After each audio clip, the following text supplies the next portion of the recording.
요나단은 성경 속에서 짧지만 아주 깊은 울림을 남긴 인물입니다. 그는 사울 왕의 아들이었습니다. 말하자면 이스라엘의 왕자였습니다. 인간적으로 보면 훗날 왕이 될 가능성이 가장 높은 사람이었습니다. 그러나 요나단의 위대함은 왕자를 차지한 데 있지 않습니다. 오히려 왕자를 내려놓을 수 있었던 믿음에 있습니다. 요나단이 살던 시대는 이스라엘이 사사시대를 지나 왕정시대로 들어선 때였습니다. 이스라엘 백성은 주변 나라들처럼 왕을 달라고 요구했고 하나님께서는 사울을 이스라엘의 첫 왕으로 세우셨습니다. 하지만 사울 왕의 시대는 겉으로는 왕국이 시작된 시대였지만 안으로는 아직 불안정한 시대였습니다. 블레셋은 계속 이스라엘을 위협했고 이스라엘은 군사적으로도 약했습니다. 철제 무기조차 넉넉하지 않았던 시대였습니다. 나라의 기초가 흔들리고 전쟁의 공포가 일상이던 시절에 요나단은 왕자로 자랐습니다. 요나단은 왕궁에서 자랐지만 편안하고 나약한 왕자가 아니었습니다. 그는 용감한 군인이었습니다. 사무엘상 14장을 보면 요나단은 무기 든 소년과 함께 블레셋 진영으로 들어갑니다. 보통 사람이라면 두려워서 움직이지 못했을 상황입니다. 그런데 요나단은 이렇게 말합니다. 여호와의 구원은 사람이 많고 적음에 달리지 아니하였느니라. 이 한마디가 요나단의 믿음을 보여줍니다. 그는 숫자를 본 사람이 아니라 하나님을 본 사람이었습니다. 적이 많아도 하나님이 함께 하시면 이길 수 있다고 믿었습니다. 이 장면에서 요나단은 무모한 사람이 아니라 믿음의 사람이었습니다. 자기 힘을 과신한 것이 아니라 하나님의 능력을 신뢰했습니다. 사람들은 전쟁에서 병력과 무기와 전략을 먼저 봅니다. 그러나 요나단은 하나님께서 구원하실 수 있는가를 먼저 보았습니다. 이것이 요나단의 가장 큰 특징입니다. 그는 왕자의 특권보다 믿음의 시선을 가진 사람이었습니다. 요나단의 인품이 가장 빛나는 장면은 다윗과의 관계에서 나타납니다. 다윗이 골리앗을 쓰러뜨린 뒤 요나단은 다윗을 깊이 사랑하게 됩니다. 성경은 요나단의 마음이 다윗의 마음과 하나가 되었다고 말합니다. 요나단은 자기 겉옷과 군복, 칼과 활과 띠까지 다윗에게 줍니다. 이것은 단순한 선물이 아닙니다. 왕자의 신분과 권리를 상징하는 것을 다윗에게 내어준 행동입니다. 사실 인간적으로 보면 다윗은 요나단의 경쟁자였습니다. 다윗이 높아질수록 요나단의 왕위 계승 가능성은 낮아집니다. 사울 왕은 이 사실을 본능적으로 알았습니다. 그래서 다윗을 시기하고 죽이려 했습니다. 그러나 요나단은 달랐습니다. 그는 다윗을 제거해야 할 경쟁자로 보지 않았습니다. 하나님께서 세우신 사람으로 보았습니다. 이것이 요나단의 위대함입니다. 요나단은 아버지 사울과 달랐습니다. 사울은 왕자를 지키기 위해 하나님 뜻까지 거역했습니다. 그러나 요나단은 하나님의 뜻 앞에서 자기 자리를 내려놓을 줄 알았습니다.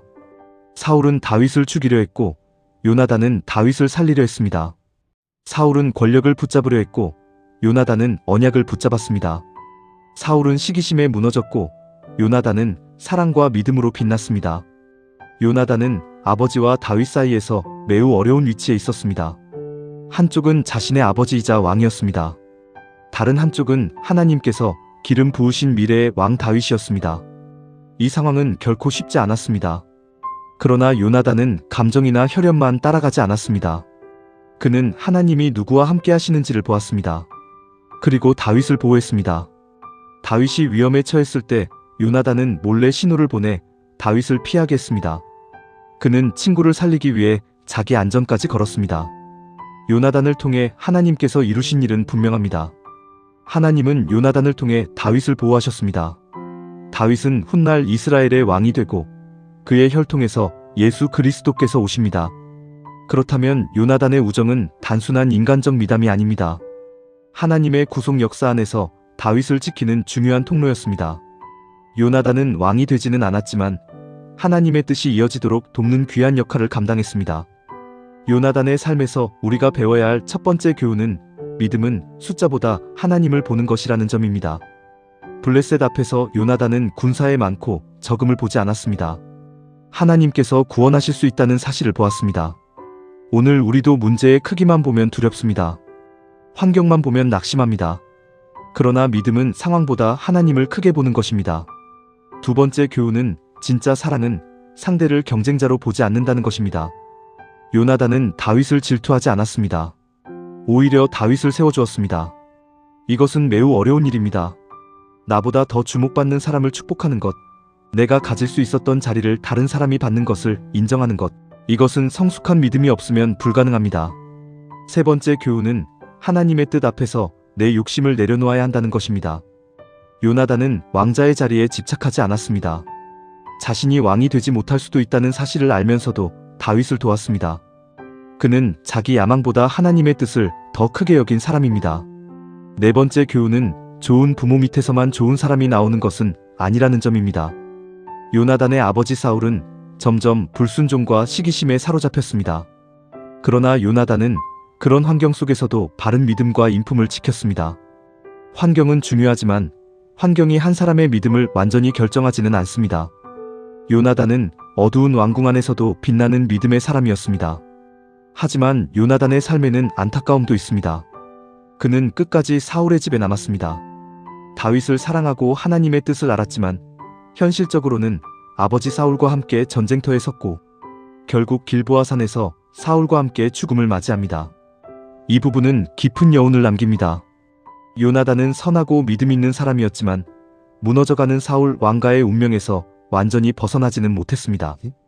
그래도 성경은 요나단을 아름답게 기억합니다. 다윗은 요나단의 죽음을 듣고 깊이 슬퍼하며 이렇게 말합니다. 내 형 요나단이여, 내가 그대를 애통함은 그대는 내게 심히 아름다움이라. 그대가 나를 사랑함이 기이하여 여인의 사랑보다 더하였도다. 다윗에게 요나단은 단순한 친구가 아니었습니다. 생명을 걸고 자신을 지켜준 믿음의 동역자였습니다. 요나단은 왕이 되지 못했습니다. 그러나 그는 실패한 인생이 아닙니다.